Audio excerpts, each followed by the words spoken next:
Bismillahirrahmanirrahim. Assalamualaikum warahmatullahi wabarakatuh.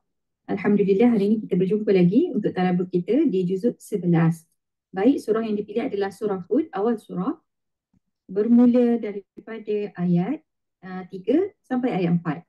InsyaAllah, muka surat 221.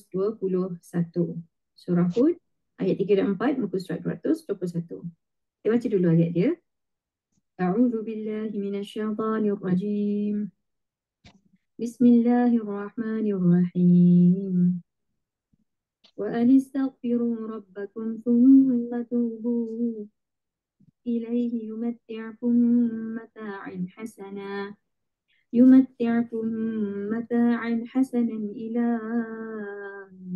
أجل مسمى ويؤتي كل ذي فضل فضله وإن تولوا فإني أخاف عليكم عذاب يوم كبير إلى الله مرجعكم وهو على كل شيء قدير.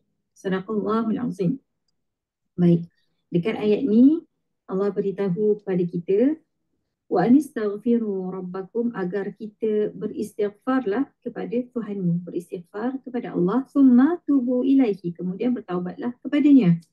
Yumatti'akum mata'an hasanan, dan dia akan memberikan kepada kamu kenikmatan-kenikmatan yang baik, ila ajali musamma, sehinggalah waktu yang tertentu.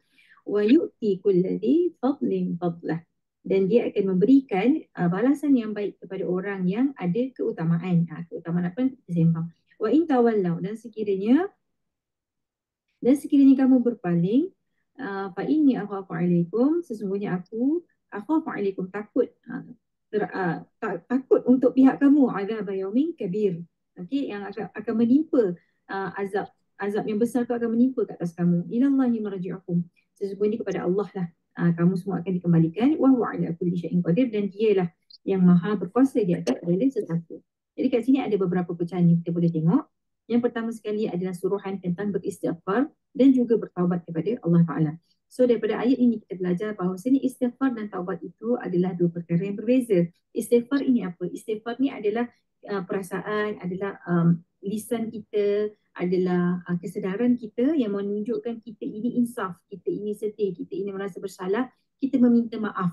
Okay, kita minta maaf sebab kita melakukan kesilapan kita, itu istighfar. Yang kedua adalah taubat. Taubat ni apa? Taubat ni adalah azam. Taubat ini adalah satu perbuatan untuk tidak melakukan lagi perkara-perkara yang salah yang kita buat ke istighfar itu tadi.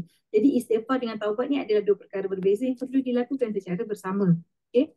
Jadi bila kita kata kita bertaubat kepada Allah Ta'ala, maksudnya kita ada satu mindset, kita berazam untuk tidak melakukan dan kita nak repair segala damage itu. Istighfar ni dia sekadar daripada mulut lah kan. Jadi ada banyak perkara yang kita sekadar perlu beristighfar, dan banyak juga perkara kat dalam kehidupan kita kena datangkan dengan taubat.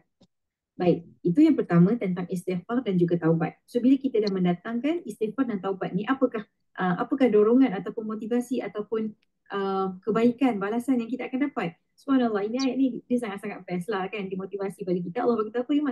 Yumatti'akum mata'an hasanah. Jadi Allah bagi tahu bahawa sini istighfar dan juga taubat itu adalah pintu untuk kita menikmati kebaikan-kebaikan lain yang ada kat dalam kehidupan. Orang yang tidak ada istighfar dan orang yang tidak bertaubat adalah orang yang tidak ada orang yang bermasalah pada dia punya accountability. Istighfar dan taubat bukan sekadar buat kita ni minta ampun, kita ni rasa rendah diri di sisi Tuhan, tidak.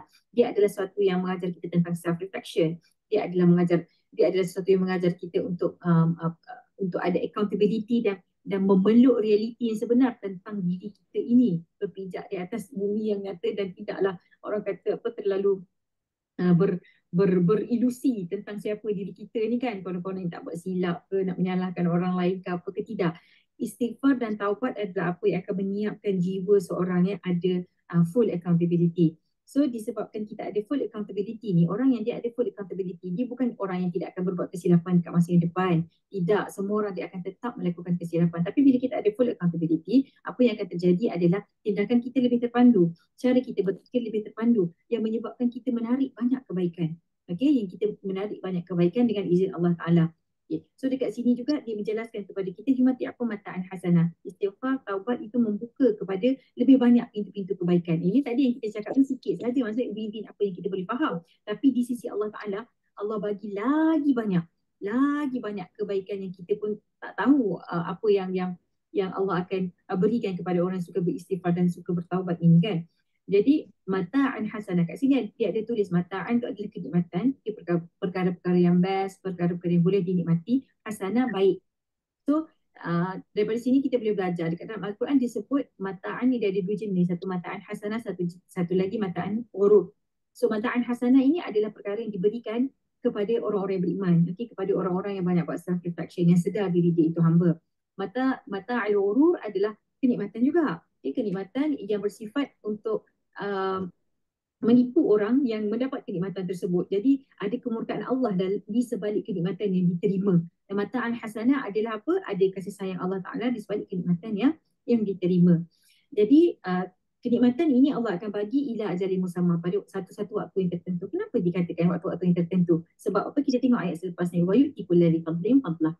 Dan dia akan diberikan kepada orang-orang yang mempunyai keutamaan. Siapa orang yang mempunyai keutamaan ni? Orang-orang yang melakukan kebaikan ke atas dunia ni adalah orang-orang yang dianggap mempunyai keutamaan, maksudnya orang yang important, okay? Orang yang VIP, okay? Orang-orang yang di sisi Allah Ta'ala, siapa yang paling banyak amalnya dan paling murni amalannya, inilah orang-orang yang mempunyai keutamaan. Jadi untuk mereka ni Allah bagi tahu apa? Okay, kalau dekat dunia dia bertaubat, istighfar, Allah datangkan mata'an hasanah, dekat akhirat pula wa yu'ti kulli fadlah. Ini merujuk kepada apa yang mereka akan dapat dekat akhirat nanti. Orang-orang yang baik ni tadi, apa yang mereka akan dapat dekat akhirat nanti? Apa dia?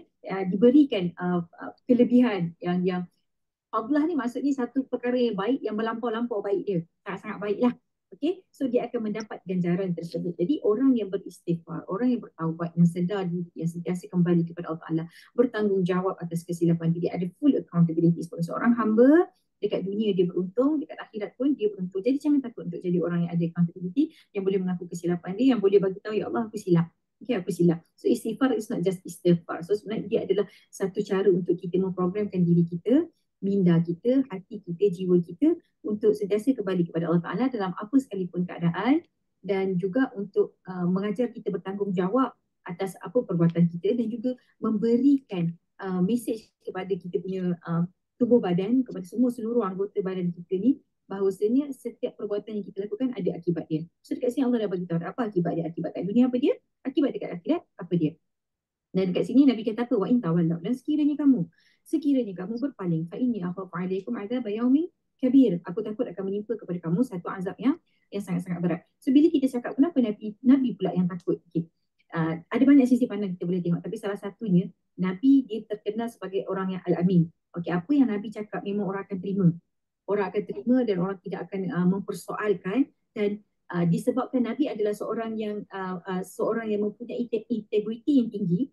Nabi adalah orang yang mempunyai integriti dan credibility yang tinggi. Apa yang Nabi cakap, words Nabi tu dia carry a lot of weight. Okay, jadi kita kena faham daripada situasi ni, sebenar-benar ni, bila Nabi sendiri yang kata Nabi takut akan ancaman yang akan terjadi kepada kita bila kita berpaling, this is a very serious thing. Sebab yang bercakap ni adalah orang yang ada credibility, yang ada integrity, yang langsung tidak boleh kita pertikaikan tentang diri dia. Sebagai contoh, kalaulah ada satu orang hamba Allah, dia cakap tentang kalau anda minum air ni, cecair hijau ni, anda minum, anda akan meninggal. Tapi orang tu nowhere, orang tu macam nobody, okay? Entah datang daripada out of nowhere, tiba-tiba je dia nak buat claim macam gitu. Tapi katakan ada satu lagi sosok lain, dia adalah seorang profesor yang melakukan kajian selama 40 tahun tentang cecair hijau ini, yang telah menghasilkan berpuluh-puluh publication berkaitan dengan hal-hal yang berkaitan dengan cecair hijau yang dikaji ini. Dia mempunyai sangat banyak knowledge tentang perkara ini. Dia adalah seorang yang terpercaya, dia adalah seorang yang bijak pandai, dia adalah seorang yang sekian. Maksudnya daripada segi scoring dia tu, dia punya personality, dia punya pribadi tu sangat-sangat cantik. Dia very orang yang ada authority untuk bercakap, dan orang yang boleh menjelaskan sesuatu dengan baik, orang yang terpercaya pada sudut akhlaknya. Memang semua okey, cantik lah dia punya skor ni. Tiba-tiba dia kata anda minum cecair ini, apa yang akan terjadi? Perkara buruk akan terjadi pada anda. Dia cakap tu je. Tapi mana lagi orang akan takut? Orang akan takut pada orang yang ada credibility tadi bila dia bercakap. Sebab dia punya words carry some weight. So kat situ bila kita berinteraksi, apabila kita melihat ayat ini, okey, yang bercakap ini adalah Nabi. Bila Nabi sendiri yang takut, maksudnya benda tu betul-betul. Benda tu betul-betul serius, dan benda tu betul-betul menakutkan kita, so kita tak boleh nak pandang ringan kepada perkara tersebut. Kemudian disambung lagi, ilallahi marji'ukum. Sesungguhnya kepada Allah kepada Allah lah kamu semua akan dikembalikan. Wa huwa ala kulli syai'in qadir, dan Allah Maha berkuasa ke atas segala sesuatu. Kenapa diberitahu tentang ilallahi marji'ukum? Untuk memberitahukan kepada kita bahawasanya dalam apa pun, salah satunya, bukan semua sebab ayat ni panjang lagi, tapi kita ambil lah mana-mana yang penting. Sebab nak bagi tahu kepada kita bahawasanya segala yumati'akum mata'an hasanah yang kita ada dekat atas dunia ni, poinnya adalah untuk membawa kita kepada Allah Ta'ala. So kalau Allah bagi kita ilmu, Allah bagi kita peluang hafaz Quran, untuk apa benda tu? Itu adalah mata'an hasanah, kebaikan bila kita hafaz Quran. Apa poin dia? Apa tujuan dia? Ilallahi marji'ukum, untuk bawa diri kita kepada Allah Ta'ala. Allah bagi kita jadi profesor, Allah bagi kita ada harta yang banyak, Allah bagi kita ada pendidikan, kita dapat berkahwin dengan suami yang baik, dapat anak-anak yang sihat, tak diuji macam orang lain ada anak-anak yang tak sihat dan sebagainya. Segala nikmat-nikmat yang Allah bagi kepada kita ni adalah apa? Adalah untuk membawa kita kepada marji'ukum ilallahi marji'ukum, untuk kita kembali kepada Allah Ta'ala. Bukan untuk kita tunggang, semata-mata menunggang atas dunia ni sahaja, semata-mata untuk kita just enjoy for the sake of enjoying the goodness. Tidak begitu. So adalah semua perkara yang Allah berikan kepada kita tu untuk kita nikmati, dan dalam masa yang sama dalam kita menikmati segala perkara yang Allah beri, perkara itu mestilah membawa kita lebih dekat kepada Allah Ta'ala dan mengingatkan kita tentang pertemuan akhir, pertemuan final kita dengan Allah Ta'ala. Okay, insyaAllah. So hari esok kita akan berjumpa lagi dalam juzuk yang seterusnya. Terima kasih. Assalamualaikum warahmatullahi wabarakatuh.